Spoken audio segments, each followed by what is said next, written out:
우리가 함께 볼 하나님의 말씀은 누가복음 24장 36절에서 49절까지의 말씀입니다. 누가복음 24장 36절에서 49절까지의 말씀을 제가 봉독하고 49절은 우리 함께 읽도록 하겠습니다. 하나님의 말씀입니다. 이 말을 할 때에 예수께서 친히 그들 가운데 서서 이르시되 너희에게 평강이 있을지어다 하시니 그들이 놀라고 무서워하여 그 보는 것을 영으로 생각하는지라. 예수께서 이르시되 어찌하여 두려워하며 어찌하여 마음에 의심이 일어나느냐. 내 손과 발을 보고 나인 줄 알라. 또 나를 만져보라. 영은 살과 뼈가 없으되 너희 보는 바와 같이 나는 있느니라. 이 말씀을 하시고 손과 발을 보이시나 그들이 너무 기쁨으로 아직도 믿지 못하고 놀랍게 여길 때에 이르시되 여기 무슨 먹을 것이 있느냐 하시니 이에 구운 생선 한 토막을 드리니 받으사 그 앞에서 잡수시더라. 또 이르시되 내가 너희와 함께 있을 때에 너희에게 말한 바 곧 모세의 율법과 선지자의 글과 시편의 나를 가리켜 기록된 모든 것이 이루어져야 하리라 한 말이 이것이라 하시고 이에 그들의 마음을 열어 성경을 깨닫게 하시고 또 이르시되 이같이 그리스도가 고난을 받고 제3일에 죽은 자 가운데서 살아날 것과 또 그의 이름으로 죄사함을 받게 하는 회개가 예루살렘에서 시작하여 모든 족속에게 전파될 것이 기록되었으니 너희는 이 모든 일의 증인이라. 함께 읽겠습니다. 볼지어다 내가 내 아버지께서 약속하신 것을 너희에게 보내리니 너희는 위로부터 능력으로 입혀질 때까지 이 성에 머물라 하시니라. 아멘. 오늘은 이 본문의 말씀을 가지고 부활이 주는 삶의 의미라는 제목으로 하나님의 말씀을 증거하도록 하겠습니다. 10여 년 전에 제가 부교육자로 사역하고 있을 때 그 교회에 어떤 젊은 부부가 교회에 등록을 했습니다. 그 부부의 아내는 전 한국 국가대표 여자 핸드볼 선수였습니다. 2000년 시드니 올림픽을 준비했었던 국가대표였는데 부상으로 올림픽 출전은 좌절되었던 그래서 그 후로 결혼을 해서 가정을 꾸렸던 그러한 부부였습니다. 상당히 많은 준비를 했다고 들었습니다. 이전에 국가대표 선배들이 92년도에 금메달을 땄고 96년도에는 은메달을 땄기 때문에 2000년을 준비하기 위해 그 메달을 향한 집념과 엄청난 훈련을 했었던 그러한 이야기를 얘기했습니다. 그리고 이제 국가대표가 끝난 후에 한 번은 이런 일이 교회에서 있었다고 합니다. 교회 청년부에서 피구를 했는데 본인이 공을 어마어마하게 세게 던지는 것을 알고 있었기 때문에 조심해야 한다고 생각을 했지만 무의식적으로 공을 던져서 한 형제가 맞았고 맞는 즉시 코피가 터졌다고 합니다. 정말 그 운동량이나 그 민첩성, 스피드, 정말 그 많은 운동량은 연습을 했기 때문에 감출 수가 없었던, 그래서 부부싸움이 날 것 같으면 남편이 주위에 위험한 물건들을 치운다고 합니다. 괜히 화가 나서 집어 던지면 그것은 정말 엄청난 잘못하면 크게 다칠 수 있기 때문에 아무튼 이렇게까지 준비를 하고 많은 운동을 하고 준비를 했었던 그 자매, 시드니 올림픽을 준비했지만 안타깝게도 올림픽을 앞두고 부상을 당해 출전은 좌절이 되었을 때 사실 국가대표 선수가 올림픽에 나가지 못한다라고 한다면 올림픽을 위한 모든 고생과 훈련은 아무런 모든 의미를 잃게 됩니다. 아무런 의미가 없는 훈련으로 남게 되는 것이죠. 반면에 올림픽에 출전만 한다 하더라도 모든 훈련 과정은 의미가 있게 됩니다. 그리고 메달까지 딴다면 참 보람되고 의미 있는 과정이 될 것입니다. 이러한 말씀을 드리는 이유는 이와 같이 부활이 없었다라고 한다면, 사망으로부터의 승리가 없었다라고 한다면 구약에 기록된 말씀은 아무런 의미가 없습니다. 부활은 구약의 참된 의미를 부여합니다. 예수님 사역 전체가 의미를 부여하지만 무엇보다도 부활은 그 구약의 그 마지막 완성을 나타냅니다. 하지만 구약만 참된 의미를 부활을 통해서 찾을 수 있는 것이 아니라 부활은 사람의 인생에도 참된 의미를 줍니다. 부활은 세계 역사와 개인의 인생에 의미를 주는 가장 큰 의미를 주는 그러한 사건입니다. 오늘 본문을 통해 우리가 찾아야 할 그 의미가 무엇인지, 어떻게 부활이 그러한 의미를 우리에게 주는지 함께 살펴보기를 원합니다. 본문을 보게 되면 주님을 믿고 부활에 참여하게 되는 제자들을 묘사하고 있습니다. 먼저 이전에 기록된 내용은 우리가 잘 아는 엠마오로 가던 두 제자가 부활하신 주님을 만난 사건을 기록하고 있습니다. 그리고 엠마오로 가던 그 두 제자가 엠마오로 가지 않고 다시 돌아와서 예루살렘으로 돌아옵니다. 예루살렘에 있었던 11제자에게 돌아오고 그들에게 자신들이 있었던 이야기를 나누게 됩니다. 그리고 그들은 부활의 소식을 서로 나누게 됩니다. 그것이 바로 36절에 기록하고 있는 이 말을 할 때에 이 부활에 대한 대화를 나누고 있을 때입니다. 그때 갑자기 주님께서 나타나십니다. 주님께서 나타났다는 것은 문을 통해서 들어오신 것이 아니라 그들 중에 갑자기 짜잔하고 나타나십니다. 그러면서 예수님께서 평강의 인사를 평강이 있을지어다. 그 히브리어로는 샬롬이라고 하는 단어입니다. 평화, 평안.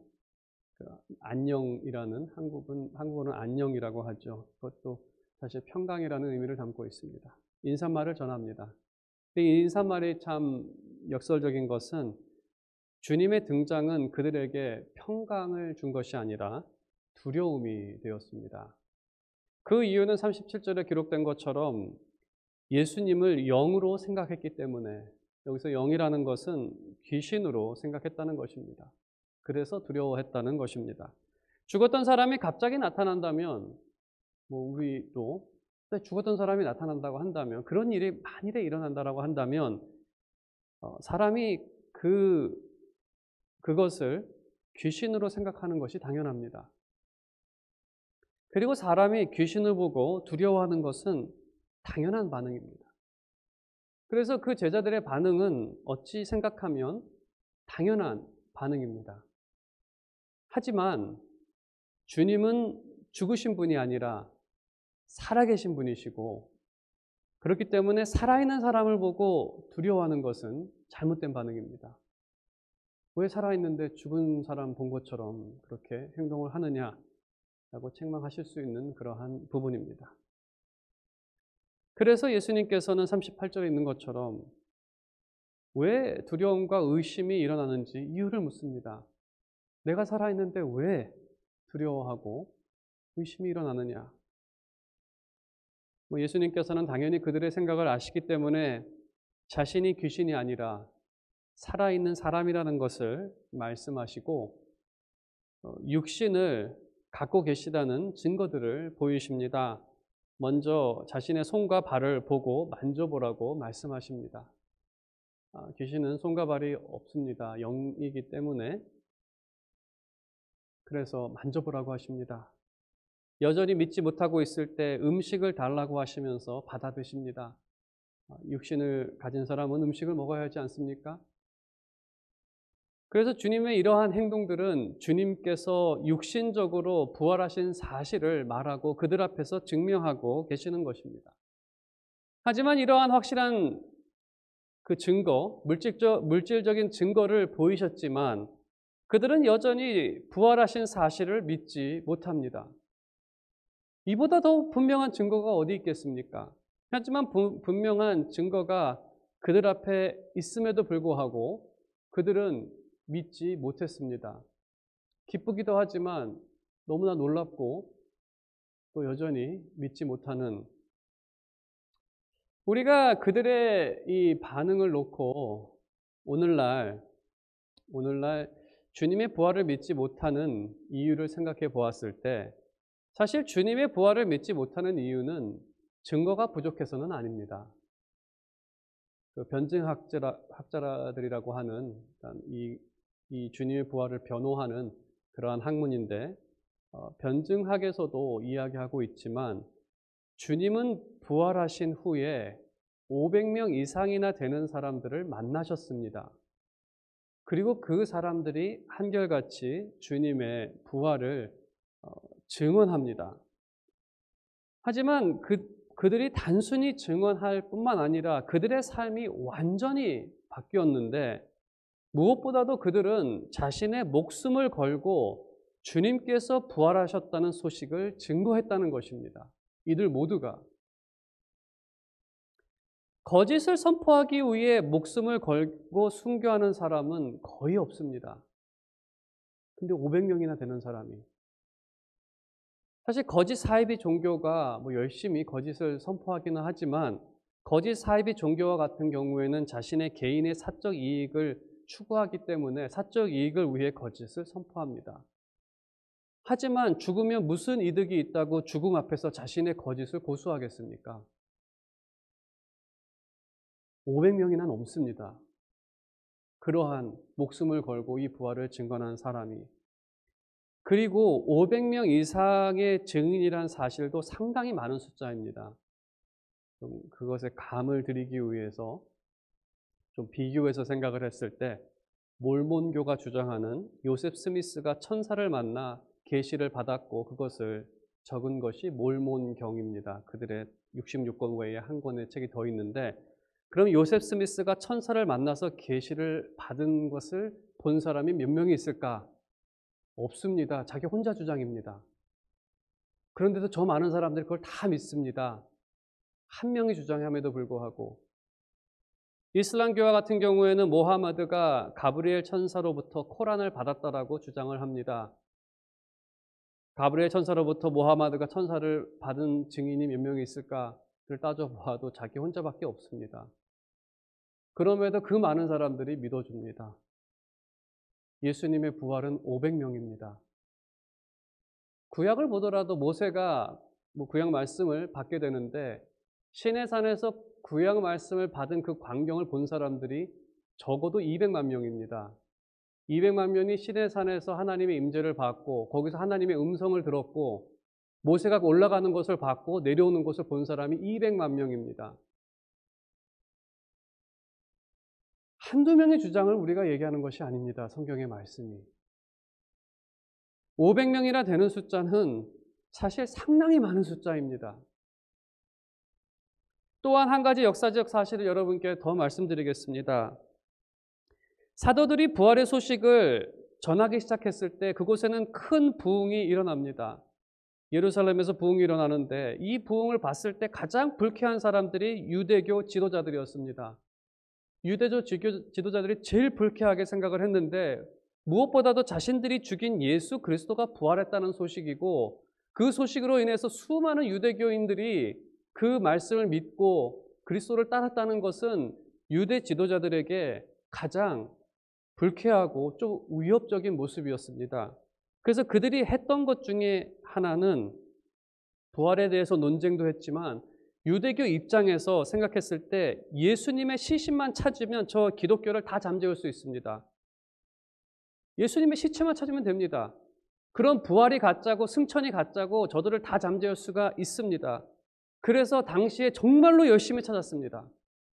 하지만 아무리 찾고 추궁하고 핍박하고 죽여도 시신은 나오지 않았습니다. 사실 유대교 지도자들만 찾은 것이 아닙니다. 로마 정권도 함께 찾았습니다. 역사적으로 찾았다라는 기록이 나오는데 그것은 유대교 지도자들의 협조를 구했을 수도 있고 또 그들 사이에 분쟁이 일어나니까 소동처럼 이것이 일어나고 기독교인들이 가는 곳마다 사도행전에도 있지만 어떤 소동들이 일어났기 때문에 로마 정부에서 생각했을 때 저 시체만 찾으면 저 시신만 찾으면 이 사람들은 다 조용할 것이다.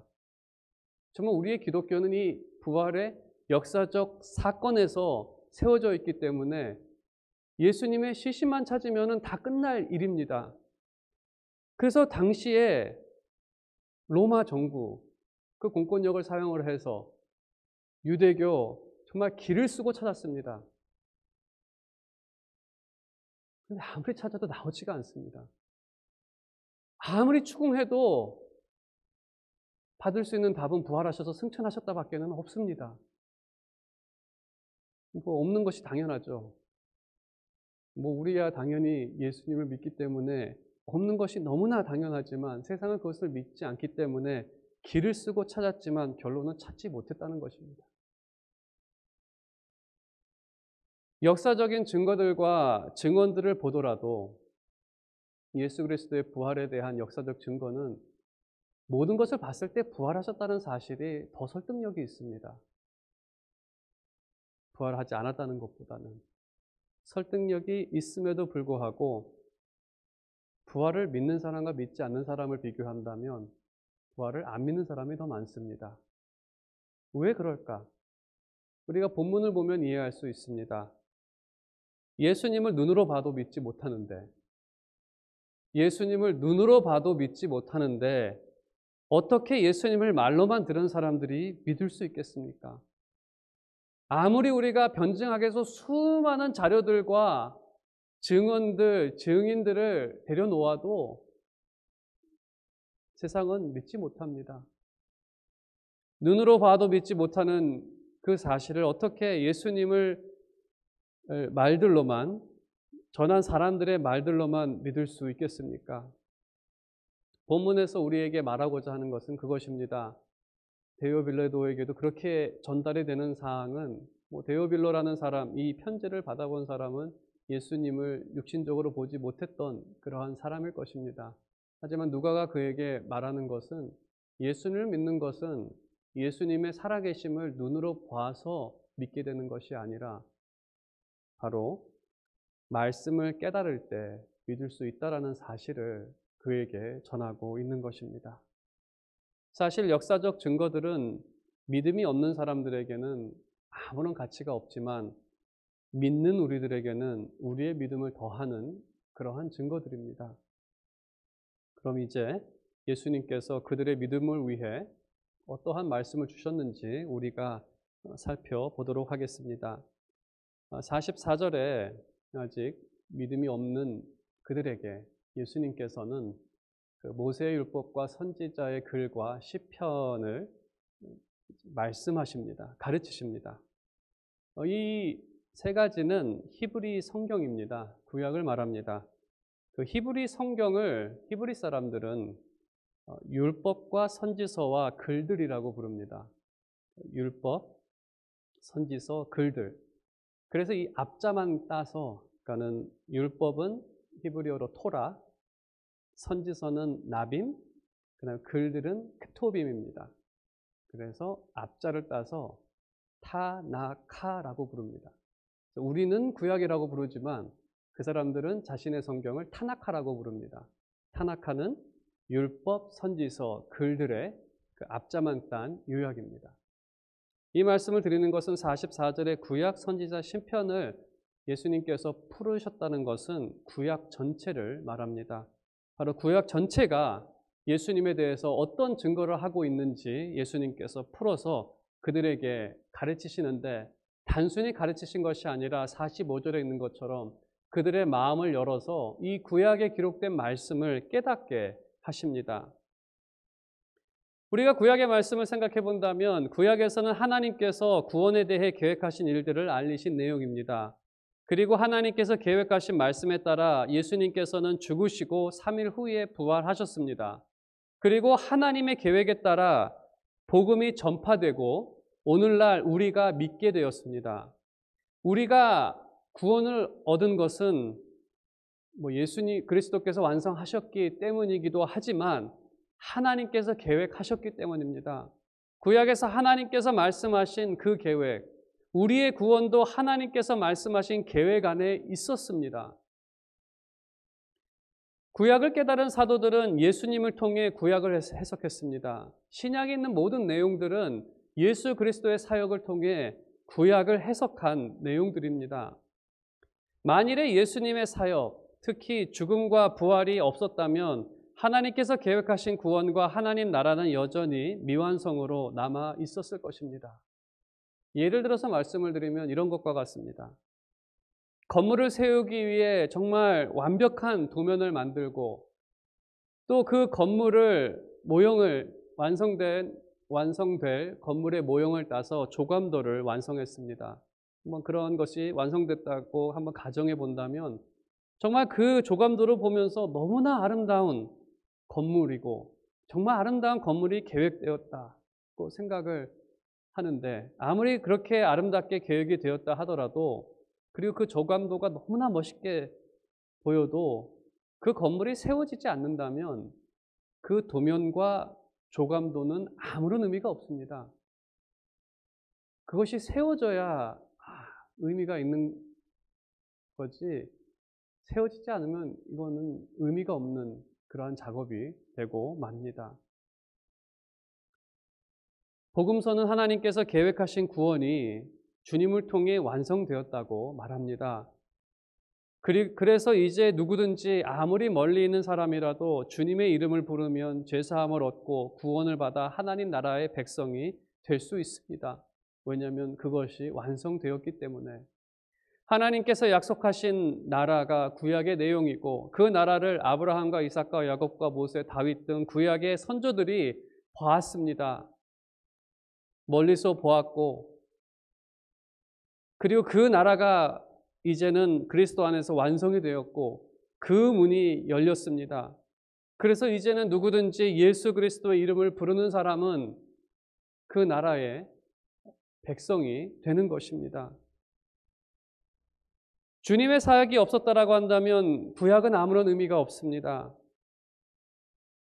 그리고 서론에서 말씀드린 것처럼 더 나아가 구약뿐 아니라 우리의 인생도 아무런 의미가 없었을 것입니다. 이것을 조금 더 생각을 해본다면 구약을 많이 모르시는 분들이다 하더라도 창세기를 보게 되면 창조주 하나님께서 등장을 하고 그 하나님께서는 인간을 만드셨습니다. 그리고 분명한 목적을 주셨다는 것 정도는 아실 것이다라고 생각합니다. 그럼 우리가 한번 우리의 인생을 생각해 보겠습니다. 하나님 밖에서의 우리의 인생을 한번 생각해 본다면 적어도 여러분의 삶 가운데에는 여러분의 마음에는 영생과 평안을 사모하는 마음이 있다는 것을 아실 것입니다. 우리가 평안을 사모하기 때문에 흔들리지 않고 평안한 삶을 살기 위해 노력합니다. 그래서 조금 더 안전한 지역에서 집을 얻기를 원하고 그리고 조금이라도 더 먹고 안전하게 살기 위하여 우리는 노력을 합니다. 우리가 월요일부터 토요일까지 많은 사람들이 왜 그렇게 열심히 일을 하겠습니까? 평안을 위해 하는 것 아닙니까? 조금 더 안정적으로 먹고 자고 쉴 수 있는 그것을 위해서. 이것은 분명한 사실 아닙니까? 그리고 사람은 영생을 사모합니다. 더 오래 살기 원합니다. 그래서 오래 살기 위해 많은 노력을 하는 것이 인생들의 모습입니다. 이것은 여러분들이 부인하지 않을 것이라고 생각합니다. 하지만 또한 우리가 부인하지 못하는 사실은 우리가 어떠한 노력을 하더라도 원하는 영생과 평안을 얻을 수는 없다는 것입니다. 우리가 뉴스를 보고 우리 팬데믹이라는 상황을 만나는 것조차도 정말 이 땅에는 우리가 아무리 바라고 노력을 해도 영생과 평안을 얻을 수 없다는 것 또한 기정사실처럼 우리는 알고 있습니다. 우리가 구약을 보게 되면 하나님께서 구약을 통해서 우리에게 말씀하시는 어떤 핵심적인 내용은 그 이유가 죄라는 것을 말씀하십니다. 그 이전에 우리가 이러한 것을 사모하는 것은 하나님께서 세상을 아름답게 만드셨기 때문이라고 말씀하시고 이것을 영원히 누리지 못하는 이유는 죄라는 것을 우리에게 말씀하십니다. 그리고 하나님께서는 원인만을 말씀하신 것이 아니라 죄 가운데 있는 사람들을 긍휼히 여기시고 구원하실 것을 약속하셨습니다. 그것이 구약의 말씀입니다. 요약하면 그렇습니다. 그리고 그 구원이 예수 그리스도를 통해 완성이 되었다는 것입니다. 예수님의 사역을 간단하게 말씀을 드리면 모든 인생들에게 영원한 평안과 영원한 삶을 주시는 일이었습니다. 그래서 부활은 이러한 생명이 이 땅 가운데 나타났다는 그 사실을 확증하고 우리에게 선포하는 사건입니다. 그리스도를 믿는 자는 죽어도 살겠고 살아서 믿는 자는 영원히 죽지 않을 것입니다. 그것은 그리스도를 믿는 자는 그리스도 안에서 그와 함께 살아가기 때문에 그 부활의 생명이 믿는 자에게도 주어지기 때문에 그리스도가 계시지 않았다라고 한다면 구약만 의미를 잇는 것이 아니라 우리의 인생도 아무런 의미가 없는 무의미한 삶이 되어버립니다. 만일에 우리의 삶의 죽음이 끝이었다라고 한다면 우리 평생에 아무리 쌓고 노력하고 우리가 공적을 세우고 이 땅 가운데 많은 것을 쌓아놨다 하더라도 그 마지막이 죽음이라면 그것이 무슨 의미가 있겠습니까? 제가 서론에 말씀드린 것처럼 정말 그렇게 열심히 운동을 하고 훈련을 했는데 올림픽에 나가지 않는다면 그것이 무슨 의미가 있겠습니까? 그래서 부활, 영생, 이것은 인생에 참된 의미를 부여한, 그래서 왜 이들이 부활의 소식을 사람들에게 전했는가? 그것은 단순히 구약에 완성됐다라는 그 의미만을 전하기 위해서가 아니라 정말 인간에게 참된 길이 있다라고 한다면 바로 이 영생, 그 삶의 모습을 따라 사는 것보다 더 나은 삶이 없기 때문에 이들이 그 부활의 그 메시지를, 그리스도께서 부활하셨다라는, 이제는 우리에게 산 소망이 되었다라는 그 소식을 전하게 된 것입니다. 주님은 48절에 이 모든 것에 그 말씀을 깨달은 그들에게 너희가 이것의 증인이라고 말씀하십니다. 그리고 성령이 임하여 능력을 받을 때까지 이 성에서 머물러 기다리라고 말씀하십니다. 주님의 가르침이 그들에게 얼만큼의 영향을 미쳤는지는 알 수는 없습니다. 이 상황과 또 성령 이 중간 기간에 어느 정도의 영향을 미쳤는지는 그 자료가 충분치 않아 알 수는 없지만 적어도 그들은 성령이 오실 때까지 기도하며 기다렸습니다. 어떤 그들의 믿음이 지탱이 되었습니다. 그리고 성령이 오셨을 때 그들은 진리로 인도함을 받고 주님을 증거하기 시작합니다. 새 생명이 왔다는, 그들은 더 이상 두려움이 아니라 담대함으로 살아가게 됩니다. 오늘 누가복음의 말씀에도 한 가지 힌트를 우리에게 주는 것은 그들이 예수님을 보면서 두려워하면서 기뻐했지만 그 이후에는 52절에 있는 것처럼 큰 기쁨으로, 두려움의 기쁨이 큰 기쁨이 됩니다. 부활을 믿고 증거하는 사람들은 기쁨으로 살아가는 사람들입니다. 그들이 항상 기뻐하며 살아갈 수 있는 이유는 주님은 부활하셔서 살아계시고 그들과 함께 계시기 때문입니다. 그리고 그들의 삶이 죽음에서 끝나는 것이 아니라 부활과 영생으로 지속되기 때문에 그들이 하는 모든 일들은 하나님 앞에 기억이 되어지고 또 영원히 남는 일이 되기 때문에 우리가 이 땅에서 하는 모든 그 천국의 곳간에 쌓아지는 그러한 일들이라고 누가복음이 기록하고 있는데, 우리가 하는 모든 일들은 영원히 남는, 사실 세상의 일들은 사실 영원히 남는 것은 없습니다. 하지만 우리가 주님을 위해 또한 그 하나님 나라의 백성다운 그 이웃을 사랑하는 그러한 모든 일들은 영원히 남는 의미가 있는 그러한 일들입니다. 이 말씀을 적용해 본다면 팬데믹 중에도 부활의 소식은 믿는 우리에게 큰 위로가 됩니다. 세상이 죄 아래 있기에 팬데믹이라는 상황도 만나게 됩니다. 하지만 주님은 오늘도 살아계시고 우리와 함께 계십니다. 세상의 그 어떤 것도, 심지어 죽음도 그 관계를 갈라놓을 수는 없습니다. 또한 우리는 그리스도께서 완성하신 하나님 나라를 누릴 축복의 권한이 있습니다. 이 모든 것은 부활의 신앙을 가진 사람들이 누리는 축복입니다. 이러한 은혜와 축복이 우리 가운데 있는데 우리가 어찌 슬퍼할 수만 있겠습니까? 부활의 주님을 믿는 자들은 주 안에서 위로를 얻고 큰 기쁨으로 하나님께 예배하며 늘 이 새로운 생명을 살아갈 수 있습니다. 오늘 말씀의 결론을 맺도록 하겠습니다. 부활의 신앙은 보는 것이 아니라 하나님의 말씀을 들음으로 시작됩니다. 복음을 들을 때 주님은 그 사람의 마음을 열어 복음을 깨닫게 하십니다.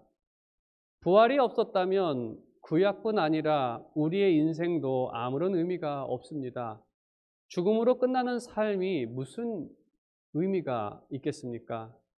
영생하는 부활의 생명은 삶에 참된 의미를 부여하며 이제 우리가 그 새 생명을 위해 그 생명을 어떻게 살아가야 할지도 우리에게 가이드를 줍니다. 그래서 부활을 믿는 사람들은 환난과 어려움 가운데에서도 하늘로부터 위로를 얻고 세상이 모르는 기쁨을 누리며 날마다 살아가는 사람들입니다.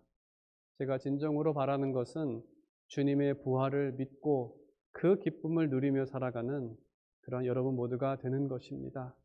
진정으로 주님 주시는 그 은혜가 여러분에게 소망과 기쁨과 위로가 되어지기를 주님의 이름으로 축원드립니다.